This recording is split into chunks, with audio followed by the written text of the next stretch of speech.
Sur la plage de Cancale, en Bretagne, sur un lit de coquilles d'huîtres étant la spécialité locale. Alors je prends quelques minutes afin de vous décrire un petit peu le contenu de ce nouveau pratique des arts du mois d'avril, ou un interview de Kéré Dali, un interview assez technique, intimiste, assez technique sur sa pratique artistique. Donc en première page, vue de l'atelier avec différentes images, des éléments en plâtre. On est plus dans l'abstraction géométrique. Seconde image avec une maquette en plastiline, en fond une résine Pégase en plâtre. Voilà, il y a un petit peu de vent. Ensuite, seconde page, un petit trio de têtes de cheval. Alors ce sont des prototypes en plâtre qui seront reproduits en résine patinée. Ils seront aussi reproduits en bronze. Ici c'est Bucéphale tout en élan, un cheval cabré. Là on est sur des résines bronze. Voilà, sur cette image, tête de Bucéphale en plâtre à l'échelle 1. Voilà, un peu de description, de définition sur ce qu'est la pratique d'un sculpteur. Voilà, je précise qu'il est nécessaire d'être aussi bien modeleur, menuisier, soudeur, plâtrier, architecte et chimiste pour pratiquer la sculpture, étant donné qu'il s'agit de s'intéresser à tous les matériaux et d'être ouvert un petit peu sur toutes les possibilités en termes de créativité. Voilà, seconde page. Alors seconde page, on est au cœur de l'atelier avec des photos de l'espace travail et production, avec dans le fond de grandes étagères où je stocke des moulages plâtre et des moulages silicone, un descriptif des matériaux que je travaille, le marbre qui fut ma première expérience avec le monde de l'art, étant donné que j'ai commencé dans les métiers de la pierre en tant que marbrier tailleur de pierre à Paris. Donc ça a été une belle découverte. L'argile qui est fondamentale dans la pratique.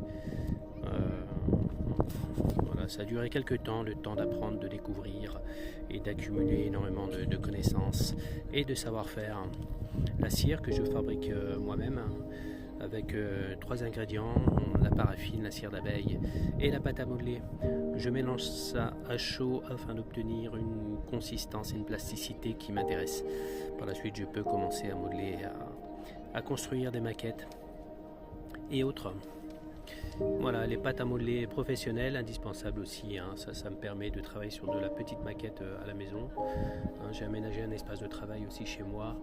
Voilà, pour continuer à produire même à la maison. Donc avec ces plastilines, je peux produire de la petite pièce, toujours avec une ossature en acier, en fil de fer. Voilà. Les résines avec lesquelles j'ai pu vraiment développer des projets très ambitieux, notamment de la sculpture monumentale.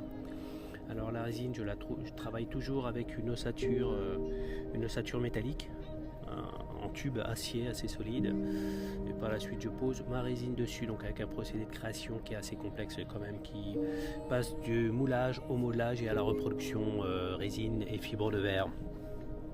Voilà, ici le plâtre, un grand classique dans la sculpture, un plâtre qui est un matériau connu depuis l'Égypte antique, donc un grand classique, mais qui reste très original malgré tout, avec un travail sur la lumière très très particulier.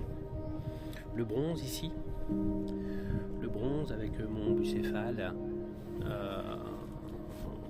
c'est ma pièce en quelque sorte la plus belle, parce que j'ai mis 2 ans avant de produire cette pièce, le temps de la réflexion, le temps d'accumuler des connaissances et du savoir-faire. Donc ça a pris énormément de temps. Ici on est sur des sujets mythologiques avec le Cernunnos, mythologie celte. Voilà.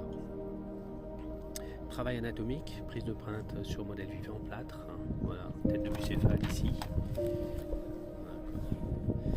Et toujours accompagné de textes et de descriptifs, toujours techniques, des procédés, des matériaux utilisés, du mode d'emploi. Voilà. Alors ici c'est une petite armoire dans mon atelier avec tout ce qui est produits chimiques, acides, résines, catalyseurs, tout ça dans une armoire fermée hermétiquement. Un rangement de pigments chimiques et pigments naturels, de l'ocre, tout ça. Voilà. Test de patine sur des pièces résine et pièces plâtre. Voilà. Petite vue d'ensemble sur des éléments plâtres construits en plâtre. Voilà. Ici on a un sujet ailé qui est en résine polyester. D'où l'avantage de la résine pour travailler des volumes assez importants et de conserver de la légèreté. Voilà. Et puis toujours du texte afin d'expliquer un petit peu mon approche de la sculpture. Voilà quoi. Pour faire le tour un petit peu de cet article sur le pratique des arts.